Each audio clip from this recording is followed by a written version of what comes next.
So we're right towards the end of Hazbin Hotel season 2, and this episode has quite possibly the dumbest reveal I can remember in recent anything. To do a proper reveal, we'll talk about it when we get to it. But overall, the plot moves like two steps at a time because they sing so many damn songs that don't do anything for the actual advancement of the story, that it gets to the point to where I'm just like, okay, yada yada yada. The Dusk is singing about being drunk. Okay, let's get back to the story. I want to see what happens to the characters. I don't care that he wants to drink himself to death. Like, that can be a line of dialogue, not a 3-minute song. But that reveal, it is an outright F of a reveal. It's just terrible. We'll jump right into it. It's it's disappointing because there are the seeds of something, like something cool could happen here, and they just don't do anything with it. So we open up, and they know everything that went down. Vox is wanting to start his war. All this, everything. The hotel has like very little guests. Like, a couple of people are still there, but it's pretty much kind of falling apart. Vox is trying to recruit Camilla. Is that her name? I don't remember. If a character is like in one episode, it's hard for me to remember their names. The ballerina chick, the one that made the weapons. So Vox is like, oh, we need to team up because I need your weapons. And I'm just doing what Lilith started. We're going to start a war, and we're going to fight back for the demon kind. Of course, Camilla knows he's lying because Vox only cares about himself. But then he pretty much says, well, by me starting this war, the angels are coming anyways. So there's war if you want it or not.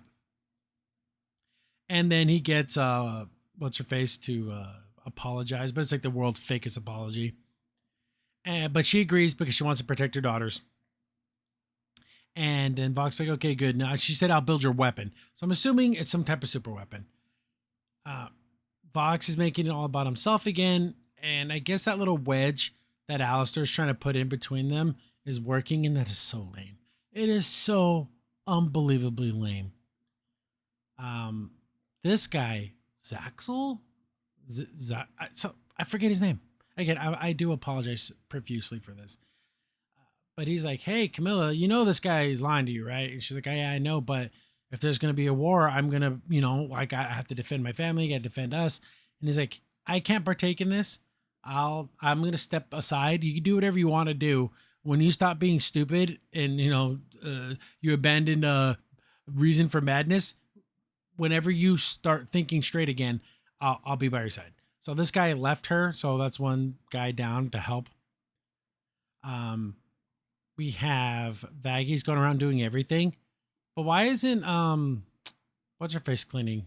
The little one, Nifty. I wanted to call her Millie for some reason, but Nifty cleaning up, not doing anything. But it's like Vaggy doing all this stuff, which is super odd. But she's just trying to keep the hotel running in any way. She fixes the TV, and then the announcement of Camilla working with Vox, and she's like, oh, Jesus Christ. Like, how much more could possibly happen to go the wrong way? Everyone's kind of hanging out at the bar, and then, Charlie's complaining, but Charlie and Vaggy aren't talking, and they're doing that stupid childish, hey, Dusk, if you see Charlie, let her know that I've been doing everything, and they're just like doing that whole thing like they won't talk to each other. And I do agree with Dusk. He's like, you know what? F this. If the Alistair is in here, what the hell am I even doing here? So deuces, bitches. I'm out of here. I don't want to deal with this. Then Charlie kind of just blames everyone for all the problems, except for she never blames herself. Everything's falling apart. And then she sees the broadcast of Vox talking about, oh, we're finishing what Lilith started and everything. And of course, anytime, because that's Charlie's mom, and Charlie knows that Lilith didn't want a war. She wanted a different way, but, invoking her mother's name is really pissing her off. Then, like, you know what? We get to talk to Camilla. And they both say it at the same time, and they're like, we'll just go together because that makes sense. We should go together. But they're still being at each other's throats. they put Nifty in charge because that's a good idea. And then she like summons her little like horde of bugs. I'm like, oh, where's this even gonna go? Uh, Dusk went back to the casino life, starts winning a little bit, and then he sings a song about being drunk is great and drinking all the time. People do this in real life, and it's really sad. I actually here's some Crimson Sin lore. I grew up in Vegas. I actually was there till I was 20 years old. So I grew up with gambling like everywhere. Like you go to Vegas, any place that has electricity has a video poker machine at least. So I've been around gambling my whole life. So it doesn't, I have no allure to gambling. Like it means nothing to me. Like I could see going to a casino and I'm like, oh God, I got to gamble. Like it just does not affect me. But some people really, really, truly do have an addiction to gambling. And it's even worse when you mix in alcohol. So he sings a whole song about that. While true, it didn't need to be a song. Like he could have just went in there, gambled and drank, and then we could have figured out, oh, he's falling back into his old ways. We didn't need a big old song about it. Get back to Charlie. They go talk to Camilla, and she's like, oh, I'm tired of you guys' lesbian bullcrap, which is everyone in the show is thinking the same thing.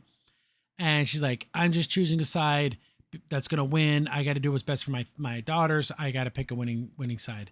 And Charlie's like, we can't do this. The angels don't want to fight us. But here's the logic here. If hell declares war, then heaven's going to have to respond. So she's like, well, then we're going to have this war. And it's like, why are you even on their side anyways? You, of all people, should know how bad they are. Because she was an angel. And it shows them like being super mean to them and like getting like beat up and stuff. I'm hoping nothing sexual happened. Like, I don't like that kind of violence.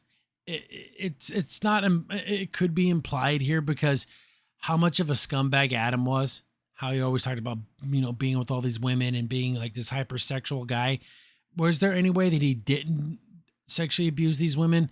I don't like to think about it. It's gross. It's disgusting. I'm hoping that didn't happen, but who knows? It's gross. Then, that obviously affects Faggy because she knows firsthand how bad these angels can be. And, then Charlie's like, well, we don't need to become them to beat them. Then they just kind of quit because she's going to do what she's going to do. They walk out. Then we get another song with Angel Dust dressing up like a Jessica Rabbit type character, like a lounge girl. And he's singing a song, and actually, out of all of the songs, this one's the best. And it's by a guy pretending to be a woman, and it's about like oh, you get a royal flush, but you're gonna settle for whatever you can get. You try to win big, and it's like it's actually like a very loungy song, and it actually works. But it goes on and on and on, and of course, all the guys want to be with him, even though it's obviously a guy in a dress. And they even commented on it. One of the guys like, oh, that was hot. Does that make me gay? Yes, it does. If you're attracted to a man, no matter what dress he puts on, that makes you gay, bro. Which is fine. You can be gay. Nobody cares. But then, what are they saying here with Dusk? Because he gets a like blushy face and everything. what in the world? Because obviously he likes women because he's like, during his other song, he was all over the women. But I think he just likes Angel Dust. So like I don't like thinking about it. Because why can't people just ever be friends? Why does it always have to be sexual all the damn time? Get back to Valentino. He's directing a dirty movie. Vox walks in. He's like, hey, Angel, you need to call Angel Dust. I got to borrow him. And he's like, for my plan. He's like, isn't it our plan? So that little wedge Alistair put in between them is working. He starts to like chat him up. He's like, hey, I got a couple hours before that. Maybe we can like F around. And I think Valentino actually likes Vox, like cares about him, which is gross because he's a piece of crap. But everyone is in the room, like Alistair and what's her face, and then they kind of like were giving him crap about it because he's trying to be like sexy, and that's embarrassing for anybody in any scenario. Like you don't want to like try to sex up your partner while someone is watching. It's really creepy.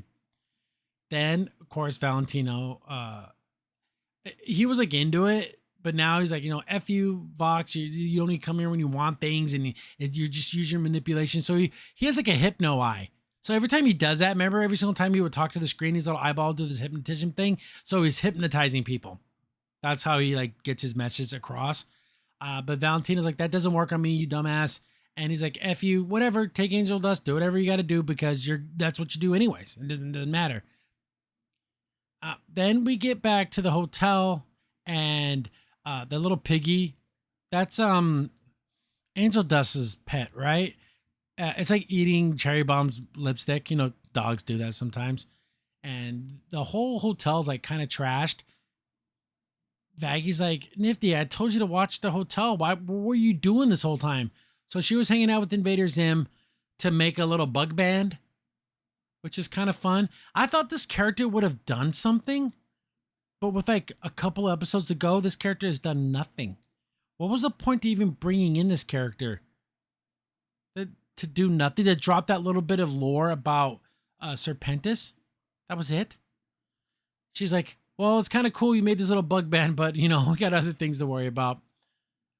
Charlie calls Vaggie up to her room. She made a little blanket for it because that's what you do.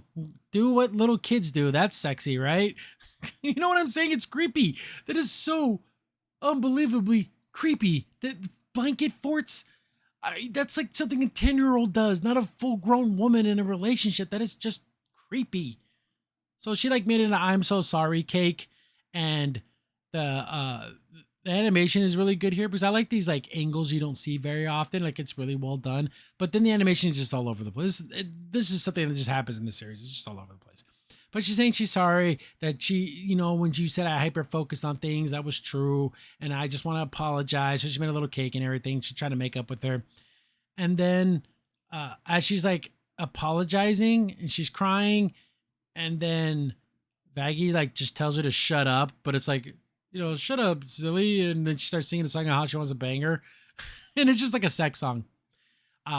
They're dancing around, and then everyone went crazy for this little hip move, but it looks weird. Like the angle's weird. Her legs are thick, but her body's all weirdly shaped. I don't know. This did nothing for me. Like, because these women are stick figures that, you know, it's just, that's how she draws characters. But this is like their metaphor for them having sex, dancing around all over the place. I do like this red dress that Charlie's wearing. Very, very nice. Very, very cute. Vaggie's like in a black little slinky little cocktail dress, but I like Charlie's dress way better. But they're dancing all over the place, doing, you know, everything is sexually implied.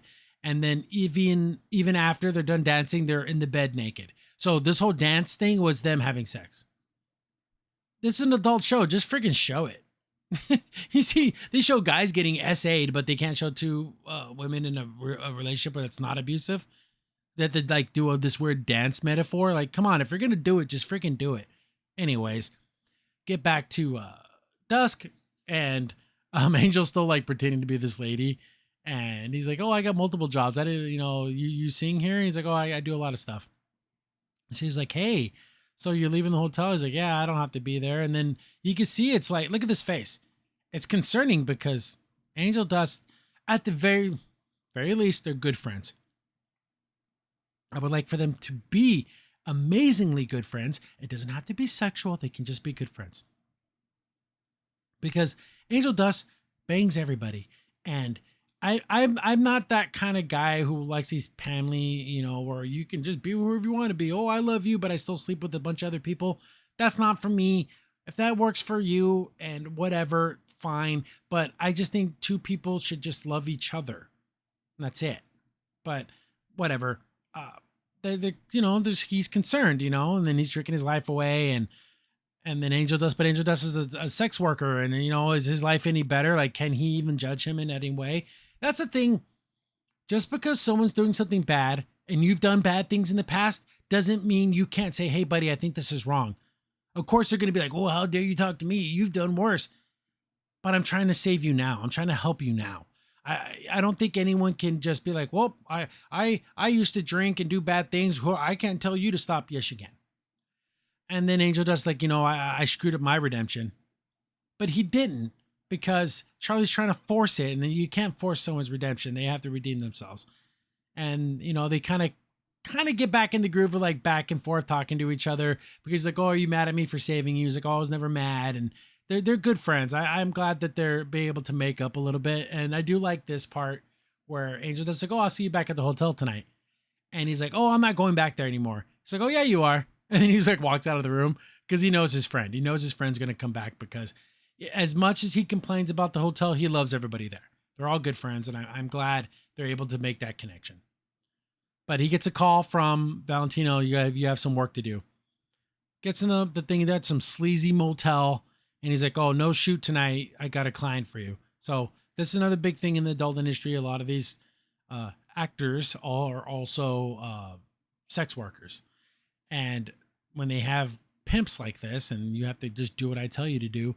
So Angel Dust doesn't even get to choose who he's with. So this is another form of sexual abuse, because you can see how like Angel Dust is like, okay, like he has to like psych himself up to do this, and he's walking around the hotel. And this is actually generally scary. He's in an empty hotel room and he's trying to be sexy, but he's like, well, where the hell are you? He's like looking around, and then Vox comes out of the shadows. It's actually scary. Like this whole scene is scary. Then starts choking him and beats the ever living snot out of him. I feel Angel Dust gets the worst of it in this series. My God, he gets SA'd all the time. His job is to be SA'd. He gets beat up all the time.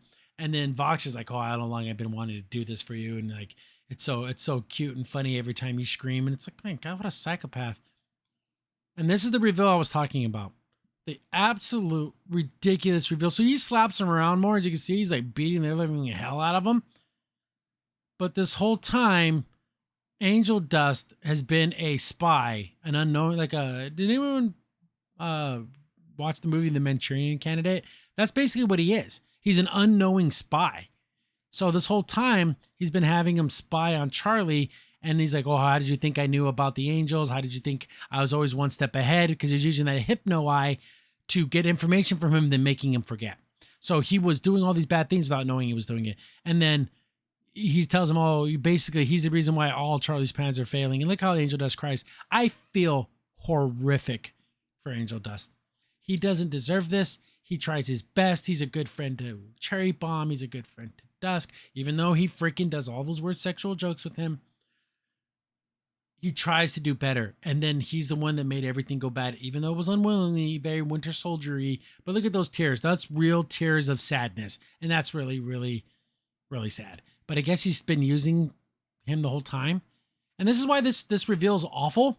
There's not a single hint of it. Go back and watch all the episodes, and you find me the part where you think, oh, that's what Angel Dust was doing. He was going behind Charlie's back and getting information and relaying it to Vox, but there's not even a hint of it. See, when you do a twist like this, you should be able to go back to earlier episodes and find those moments where you can go, man, I missed it. I can't believe they snuck it in there. No, there's nothing. It just happens. Lame, complete fumble. Dust goes back to the hotel. He's like looking for Angel Dust, and everyone else is at the bars. And Cherry Bomb's like, "Hey, he's not answering his phone, not answering his messages. Something's going down, and we're gonna find out because they both care about Angel Dust." Get back to Vaggie and Charlie, and now they're all wearing their clothes, but they like put on their regular clothes again. So is that what you do, guys? Do you guys do that after you're with someone? Do you just literally put all your clothes back on? like you know what I'm saying? Like how unromantic is that? Like, oh, we did it, now we can. Yeah, it's just I felt weird. Like she put on her suit and everything. Like she could at least just been like in just like a nightgown or something. No, they put all their clothes back on. But they do all their lesbian I'm sorry's. Then she gets on her phone and she's gonna call her dad. Lucifer is watching like soap operas like Duck. What is the Duck thing? Is that something? Is that a reference? Can anyone out there tell me what the hell is this weird duck thing? Gets a phone call from Charlie, but Charlie sounds weird. I'm like, oh, that's Vox. I knew instantly that it was Vox because she's like, oh, I'll give you my location. Charlie doesn't talk like that. But Lucifer is so wanting to fix things that he's willing to overlook that, like that obvious F up. But it was Vox doing Charlie's voice, and he's like, oh, we got our power source. Even though Lucifer can't hurt anyone, he's still very powerful. So they're going to use Lucifer as some type of battery for some type of super weapon. End of the episode. What ruins it for me is the Angel Dust was a spy. Wouldn't it have been just as easy to make all the TVs were spies, like 1984? So all the televisions that they had in the hotel were really secret cameras. That would have accomplished the same thing. without showing Angel Dust get the ever living crap knocked out of him. I don't know what's the deal with that. Did they just like seeing a guy get beat up? It's really creepy because he's like helpless. Like I like a good fight, you know, back and forth. The good guy's winning, the bad guy's winning. No, this is just a man who has gone through every type of horrible torture you can imagine, just getting just beat the hell out of. I don't like watching stuff like that. It does make me feel queasy. I don't like it. It's just ugh. But to make him into an unknowing spy, it's stupid. I hate it so much. The dance sex, stupid. Just if pull the trigger, just freaking show it. You know, you know what I'm saying? You don't have to do this weird metaphor thing. Especially this is a rated R show. Who cares? The wedge between the V's is stupid. I'm still hoping it doesn't pan out and it doesn't work. And they were just tricking Alistair the whole time.